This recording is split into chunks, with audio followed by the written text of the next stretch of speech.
then as a human being also, we're really multifaceted at what it is that we do. So people sometimes really get shocked. Is that what you do within the family front, legacy wise? I want to impart a lot of knowledge to men to be able to say, because people get shocked. You're married for 24 years, but I'm like, yeah, okay, great. But we kind of go past that. Yes, but it's really important for us to be able to speak to men, to be able to say, there's nothing wrong with speaking with a professional. And getting help. And getting a bit of help.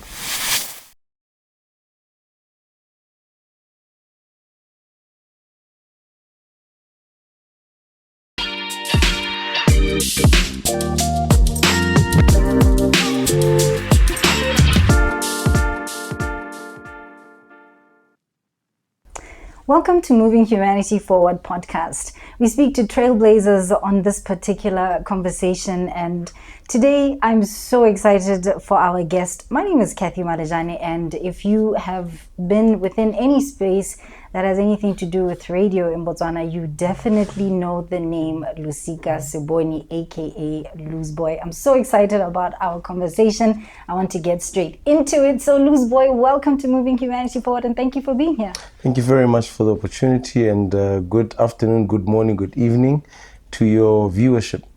So officially you started radio at Yarna FM, you passed through Gabs FM, and are now, or at the same time in the mix at some point, started up a company that initially you partnered with someone, but now it has, can I say, synthesized into what is now called Footprints. Yes? I actually started radio in San Francisco. Oh. I lived out in America, right? Okay. 1989. While you were studying? While I was actually in high school. Okay. So in my sophomore year in 1990, I had a little cameo. There was a campus radio station. What was it called, and what was the name of your show? It was actually called Zamunda. Okay. Yeah. Based off of Coming to America. Coming to America. So I think they were quite excited to say, let's just interview this African. But it was mostly about just taking shots at Africa, and people were highly entertained by the features that were there. Okay. Yeah. So then you came home, and how did you end up on Yarna FM? You were sort of the first batch of presenters on Yarna FM. How did that happen?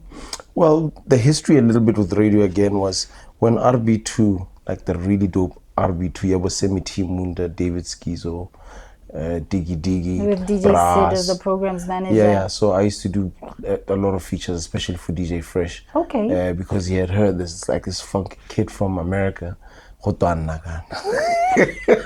and then they used to ask me to come through, and I used to do the skits. That's how he got his name, Friggity. Okay. Hello, you reached the mother funky FM 103.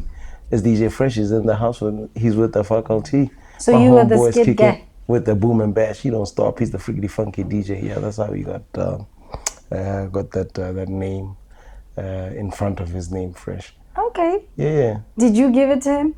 Yeah, well, like obviously it was the time of DAS effects. That's what I'm saying. So you came up. Yeah, friggity funky. So people heard you there and then sort of recruited you. Yeah, and that's how it came. That's how it came about. But for Yarna FM, I used to listen to a lot of Owen Rampa actually. Especially, like 1995, 1996, I used to think that lunchtime radio show was really the lick for me. Mm-hmm. And used to play some Joe Thomas and, a lot of those artists that we used to listen to. And I used to think, I think I would actually do this. Especially when the call out came to say Yarna FM. What were you trying to do on your first radio show? I was trying to entertain Maluza. Yeah. That's myself. Yeah. And then because from being the class clown and with the friends and just being the guy who was just the life of the party, apparently, I thought, well, maybe I could kick this and get a little bit of dough out of it. Okay. Yeah. So how did that go for you? I think it went very well. For you, because I think... Yeah, well, when the microphone went on, it's just like, I guess what I'm doing in the studio. Yeah. I guess about food, no worry. Yeah. So it's just that type of content that was really shocking to the nation to be able to say, what has just... I'll never forget a feature that you had called Utenege Mankanti, And people used to think I'm asking people to actually... But it was never the case because they kind of did it themselves. You kind of like prompt and preempt, and then the rest of the... basically. Then that's who you are, right? I think so. A little bit of I think so, and it's harmless, really. But it's really fun. But even for us to become friends, I'm gonna actually take a couple of jabs at you. How is that personal? Then I see, no, we can't be friends. Yeah. But if you can just kind of ride the tide, then yeah, Then we you will can be friends. We Then we you've be been good friends. vetted. Tell me this. Then from there you went to Gabs FM, Yes. and you sort of And this was after a long break, because I had a company that was established and we had to grow. The first global expo, we had won that tender and we're doing that work. And as a lawyer, qualified as a lawyer, I only practiced for about 9 months. And then I just said, listen, let me park this to the side, because what I was making on radio was more than what your parents were making. Seriously. okay, just off of radio. Just off of radio. But we would be very smart at the time. I was hanging a little bad boy Bisco, Stagadandara, and we really thought we were the future entrepreneur. Yeah. Closing deals with Mascom, and then radio was relatively new, so companies weren't really advertising as well. So while I'm in the studio, I'd actually be cutting ads. Then when I knock off, I take those ads and then go and get companies to be able to listen to them, because most of the ads, if you remember back then, it's a jet testic rice, Yeah. baby, Yeah. And I'm just like, nah, man, that's not how we sound here. And I played a big role in creating and identifying voiceover artists, in creating content that resonated with the local market. Content that was localized. One of the very So that's when I started thinking, like, you know what, not a lot of this advertising and packaging things could be something that I could do. And then I just hung up the cloak at the law firm. So wait, in terms of radio, how did you leave Yarn FM? Pesinanten. So they were favoring Robin. Did you quit or were you fired? No, I used to quit. You used to quit. My father told me he was a good soccer player. Bo paymaster na bo teenage dlala le bo the horse abangala. No la tola kwa lapeng o kenya mme bo. So I used to do those stunts. Bo la tola kwa lapeng. Ke la tola kwa lapeng. Gore mo gamba ke nga amogala double madi a ke amogala. When the survey comes out, I'm running the top and I've got the most listened to show. Okay.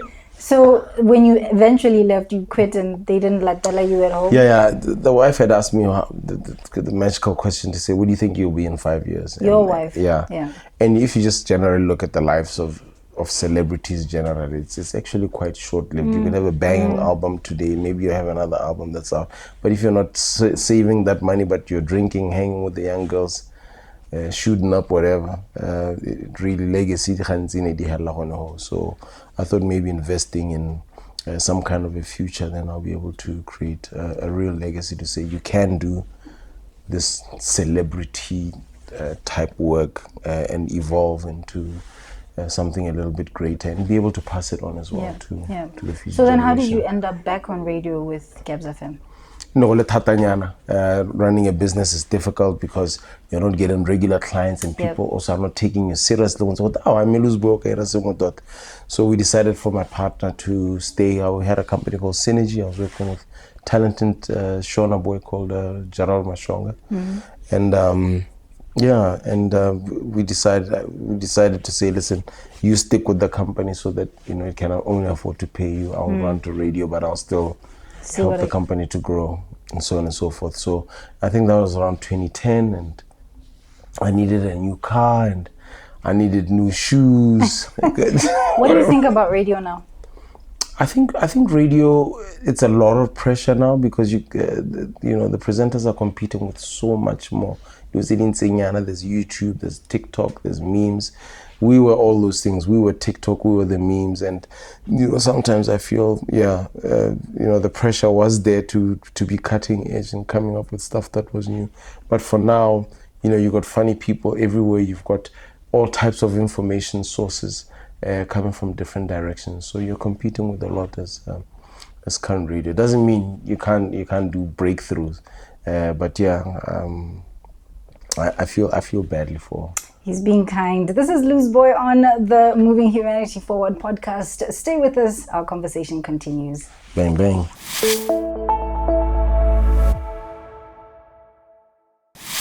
Welcome back. This is Moving Humanity Forward, and there are 2 points that you raised, Luzboy, that I want us to get into, and one of them has to do with legacy. I want to know what your legacy is in your mind, what you'd like it to be, what you'd like to be remembered for, and I also want to know if you'd ever get back on radio. I don't think so. I think because I'm handsome. I think television. Because you're handsome, because your face doesn't suit to go on radio. You can ask the makeup artist. She says, "Wow, you're so amazing. This skin is like a marshmallow." Wow. I was like, "Ah, thank you so much." I think television really would be the next step, but not in the way that you're thinking about it. I still recall one of the first ads I saw where you were being chased by a dog. Yeah, somebody was asking, we need to do a challenge to see if I can still jump over the fence.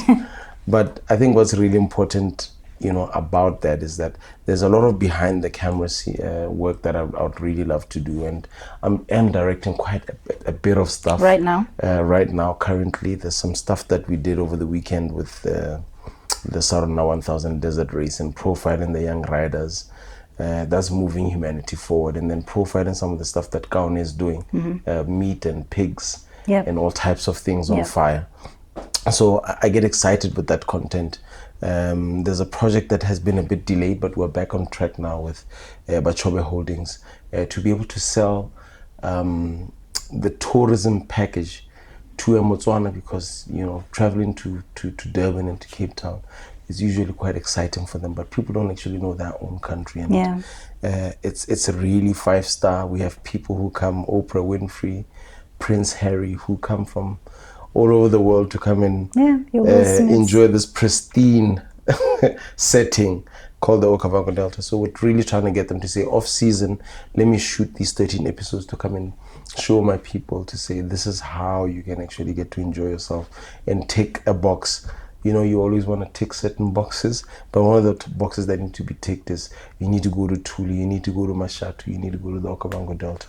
Yeah, see your own country before you see other countries. But and then as a human being also, we're really multifaceted at what it is that we do. So people sometimes really get shocked that, is that what you do within the family front, legacy wise? I want to impart a lot of knowledge to men to be able to say, because people get shocked, you're married for 24 years, but I'm like, yeah, okay, great. But we kind of go past that. Yes, but it's really important for us to be able to speak to men, to be able to say, there's nothing wrong with speaking with a professional. And getting help. And getting a bit of help. And I read a lot of Mel Gibson. The let them theory is just something that's allowing my life to be shaped in Mel Robbins. Yeah, Mel Robbins, sorry. That allows me to be shaped in a great way. Get men to read more and to be able to consult more. And become better fathers and better husbands. I think if we could compete on stuff like that, that's a real great legacy project, you know what I mean? Okay. Because, just the marriage institution has gone to the dogs, and we as men are really responsible for causing that to happen. But my brother-in-law once says it's never too late to do the right thing. Yeah. So it's never too late to change. And then I love that. I think it's important that we have more men stepping out and speaking to that, like you're saying, because a lot of the time I want to say the onus is on men, because really you are the heads of the family. So I think it's time to fix it, really, and I see that the government is on a drive against GBV, that different things that you learn, even breathing techniques. And when your wife says something or your girlfriend says something that you don't like, don't say the first or second thing that comes to your mind, say the third thing. But these are learned experiences, and then it's really important for us to inculcate them in our younger generation, and then get that blue chip within our brains as well, so that we wire ourselves differently. Just run. She says something, instead of smacking, maybe you can just start running. It becomes so humorous, and so on and so forth. Legacy wise, with regards to my career, I've just recently been accredited by BQA and HRDC, so I will be setting up the MC and Radio Academy. But this is really important, because I think this is a whole industry where community radio stations are going to be set up, UB Radio, and then also just for Masters of Ceremony. Some of you guys had to learn the hard way, maybe seeing some of the work that we were doing, but we really prepare, we're really professional about how we do our work, and people just think this guy's just out there having fun on the stage. So I want to be able to impart and then set up training where we can just teach people different things, like distance from microphone, proper stress sense, and modulation, and so on and so forth, and teach them real delivery. Legally wise, I'll be assisting Bear Legal. Do you have people that you are currently training right now as far as the MCing and radio? Yes, just the people who call me and then they come up to me. I'll help you prep for a show. Now you actually now need to be able to transform that and get government to be able to pay you to be able to do that, and then just get a whole industry. But it's going to be great how that app is going to work. It's going to be like Uber. So if you're looking for a top tier MC, this is that great, because it's going to really help these people who come to us and just say, oh, na 10.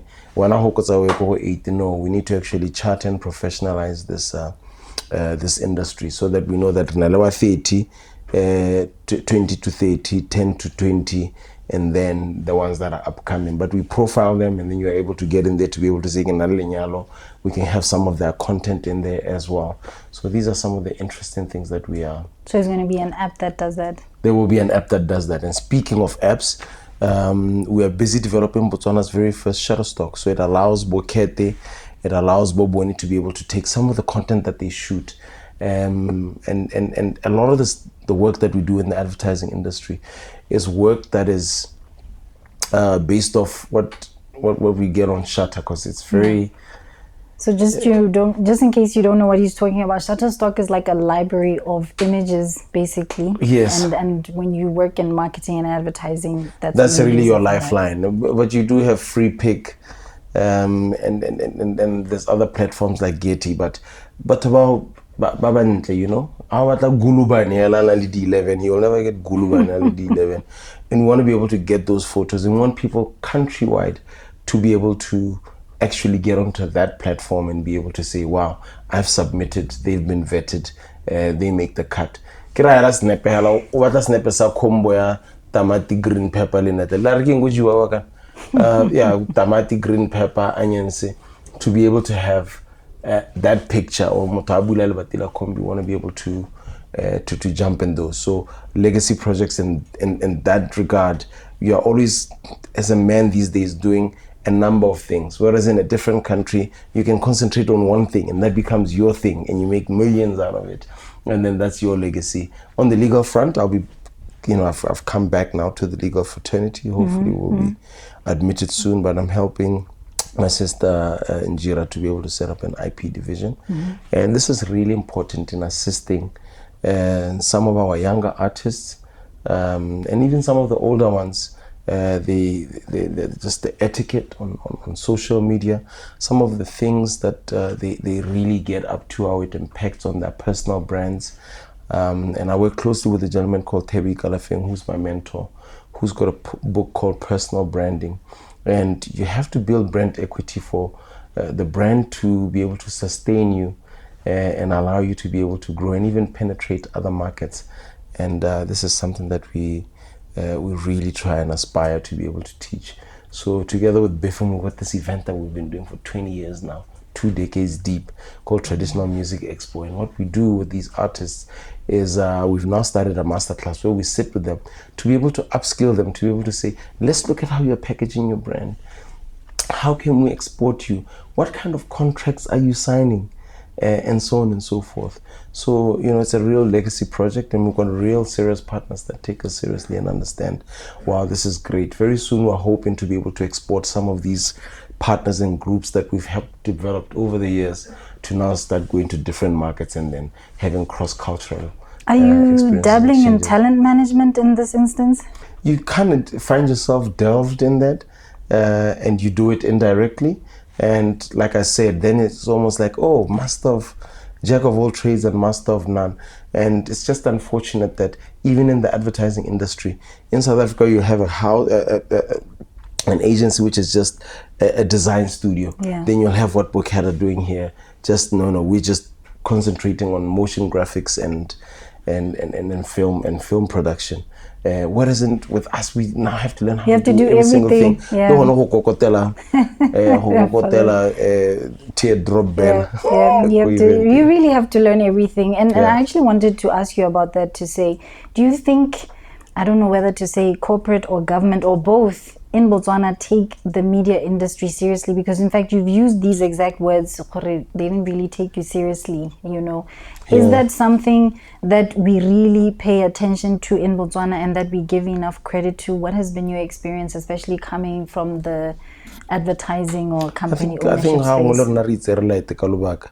And we haven't had an association of communication agencies for a little while. We don't speak as one voice, so they don't take us seriously because now it's almost like a dog-eat-dog world out there.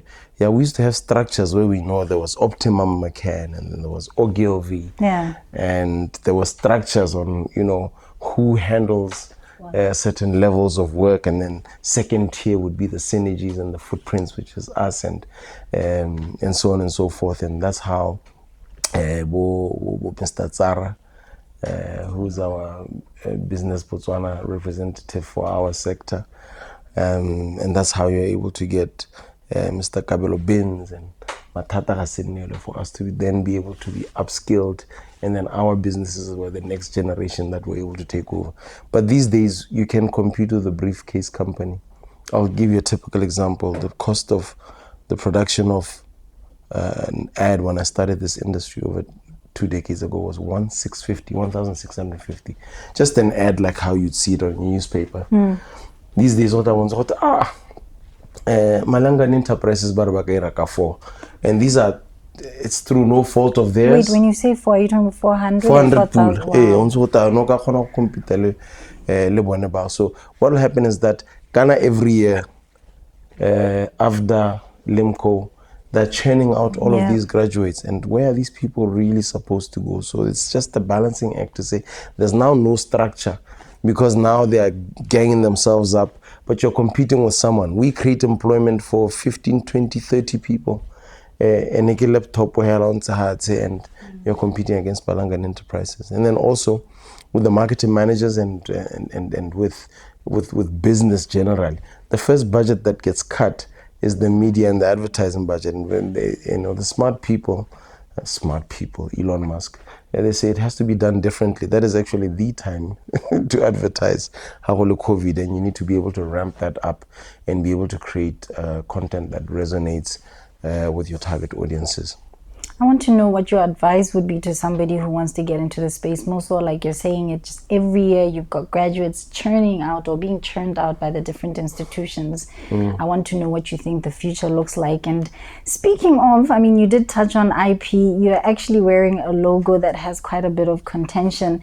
I'm going to want him to speak to that. There have been allegations put out on social media. We'll touch on them in just a bit. Stay with us on the MHF podcast page on Facebook. Otherwise, find us on LinkedIn, TikTok, as well as YouTube. This is Moving Humanity Forward.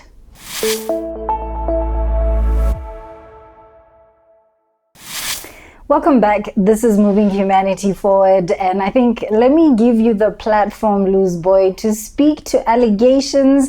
I don't know if I want to put the link of that video or just say you've seen it on social media. But that particular logo, and what are the chances you're wearing that particular logo? Apparently, you stole it. Why are you stealing people's logos? Bloody thief. Hey. And then you're talking about intellectual property. Come on now. Sounds so hypocritical. And it's just it's a sad thing for me to have seen and witnessed, really, especially for someone who's supposed to be the champion. Yeah, that's what I'm saying. Like you're talking about protection of works.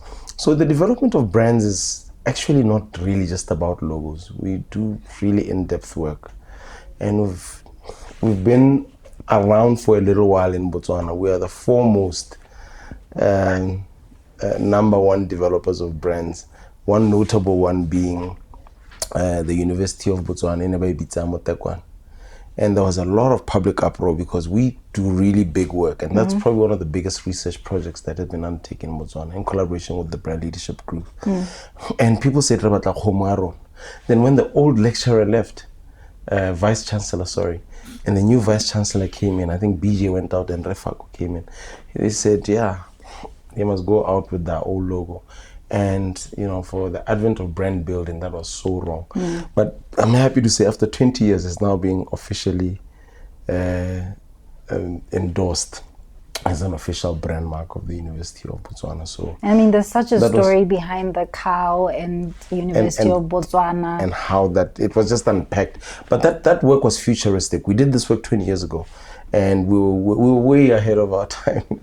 And we understand. We later got on to develop a motor vehicle accident fund. We took an M, a V, and an A. We shaped it into a heart and got the new corporate colors that were out there. That's what they were looking for, and gave meaning to those. Someone went on the internet and then they grabbed the screenshot and then they put like a military looking like logo that was there. And they were like, yo, this guy must have done something here. Same thing kind of happened with Botswana Open University and with Botswana Agricultural Marketing Board. But I can continue on about how many beautiful brands that flag carrier brands in this country that we have developed, and it's work that we really love to do. So the small portion of creating a logo, I've always been an advocate that we need to support young talent that is out there and give everyone a chance to be able to see, can you come up with something? So just like with this project for PPRA, I sent out a brief. So I've got 2 senior designers. I said, you guys will compete as well, but I want to give the public a chance. Three, not the public per se, but you know, Staga gave me a heads up to say, yo, your boy Gavur is still quite talented. Oh, okay. So Governor used to work for Footprints. So I said, let's shoot it to Governor. And then we shot another one to this young man called Balaklava, but I think his real name is Tiamo. And then another young man called Hippie Bambino, who's a Yama Award nominee for this year. But these guys are very talented. I'm telling you, graphic-wise, but also with what it is that they do, because they also actually sometimes create stuff for other artists as well. And I'm just thinking that angle is kind of different. So we gave them the same brief at the same time. And one of the things that happens, you know, when these designers are drawing, they used to draw. So you give them PPRA and then come and get, and then we're looking for these values. And just how you interpret this, we'll go and present these to the client. And whichever one is successful, you're gonna walk away with 5K. Poof! They said, yeah, now we get it. Everybody thought they're gonna win. So they downloaded whatever they downloaded. Now, every single icon and every single acronym, whatever you think has been not done has actually been done on the World Wide Web. So what they then do, generally when designers design, they just take templates that are already existing and then they slap them on and then make them their own. Edit them. And they use those for inspiration. So Gavor had his inspiration. Horarar, he got his own PPRA font, and then the 2 designers at Footprints got their own PPRA fonts, and then the young man Balaklava got his font, and then Hippie got his font. What so happened was that there's similarity in the 2 fonts that they downloaded, but they're working independently. Nobody knows what anybody else is doing. And then we took these to clients to say, here are the initial concepts. Which one do you think you might? So you presented about 5 different. You have to present quite a bit. There was actually about 10 that were submitted. Looking at their values and looking at the story, because the situational analysis will tell you what direction that story needs to be able to take and what the people are looking for. So, to cut a long story short, the one logo by Hippie Bambino is the one that the client and I say, and then they were able to proceed. With that. So what you're saying is that Hippie Bambino and the gentleman making allegations, their fonts were very similar, because I think in the Similar video to the naked, I saw, similar to Yeah. the naked eye, but for someone who understands design, they're very different. Okay. The more so you are given the same brief. Remember, everybody's looking for PPRA. Of course. You understand? And that's what happens. So one bought possibly from a different font shop where they subscribe, one from a different font shop where they subscribe. But yeah, that's the information that was there. But for me, what was really sad is that the young men, I haven't communicated with them to say, we've proceeded and this is the way and this is the way that nobody has been successful. But this is months ago. Now we're in April of this year, totally done with that chapter. So he never came back to approach you and say, listen, so he didn't I'm come not back to me happy. to approach to say, listen, hey, I'm not happy. This is what these two things are. So these young men, and generally, I think they go to the court of public prosecution, which is Facebook and whatever other social media channels. So it was very sad. But I did reach out yesterday to say, you know what, you're very talented. I think the conversation could have been different if you had actually just come out and say, I think there's similarities here. Can you maybe more fifing, or can we share? Because to your eye, it actually looks very similar. But, there's a lot of stakeholders that are involved and a lot of people that have been hurt.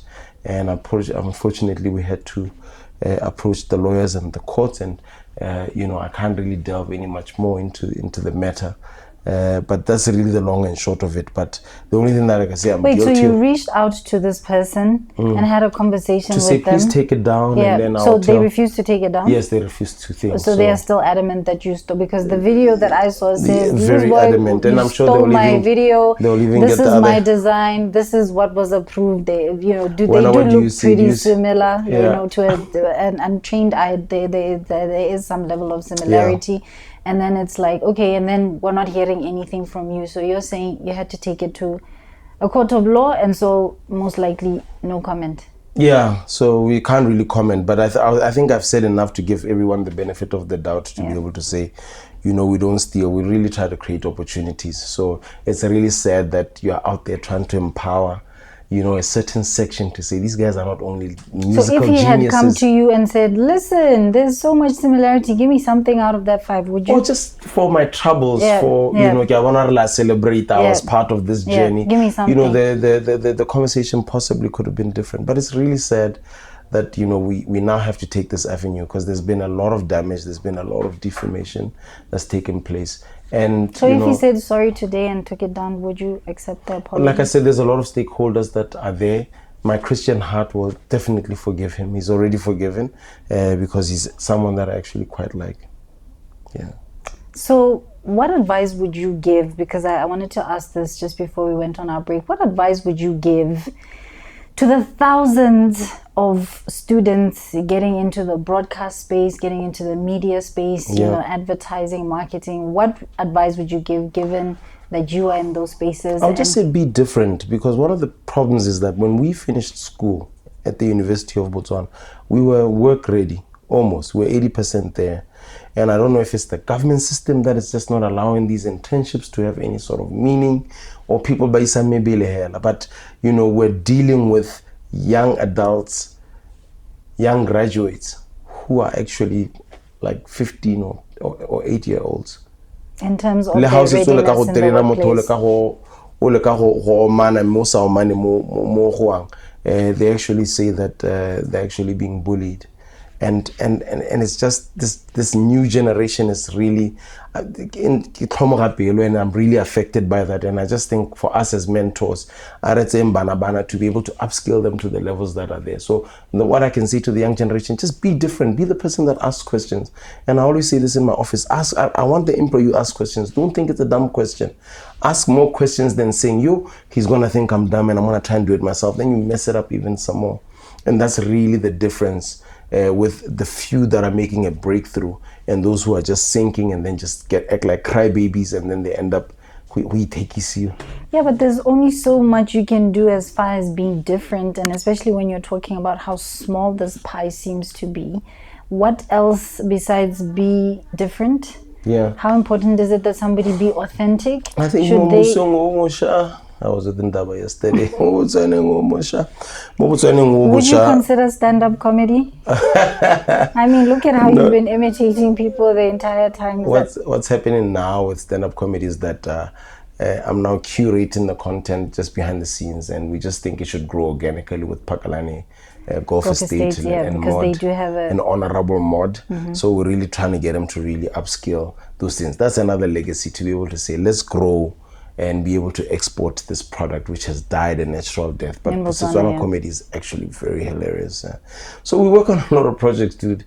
And I just say people just need to go out there and just want to take it like how we grew up. We were just there. We were self-made out of just nothing, just, you know, ambition to just want to be different and make a difference. And that's moving humanity forward. So as we close off our conversation, and given that you've already spoken about moving humanity forward, how would you like to be remembered? I really think I want to be remembered as a person who just really wants to see everyone happy. I think the more people are doing well and they're being more successful, you have a happier Botswana. And then people get a little bit more creative. So I have visions of my childhood, which was a really happy childhood where everybody got along, and that's how I want to be remembered, because I really want this frustration and this what do you call it, the mental health and everything else that's taken place. It can really become daunting, because for me, I'm just always smiling. I mean, speaking of smiling, you are still coming on board as an MC, yes? In certain spaces? Yes. Where do people find you? 716,060. If you want the best MC in the country, I can even shadow some of the younger ones that are there.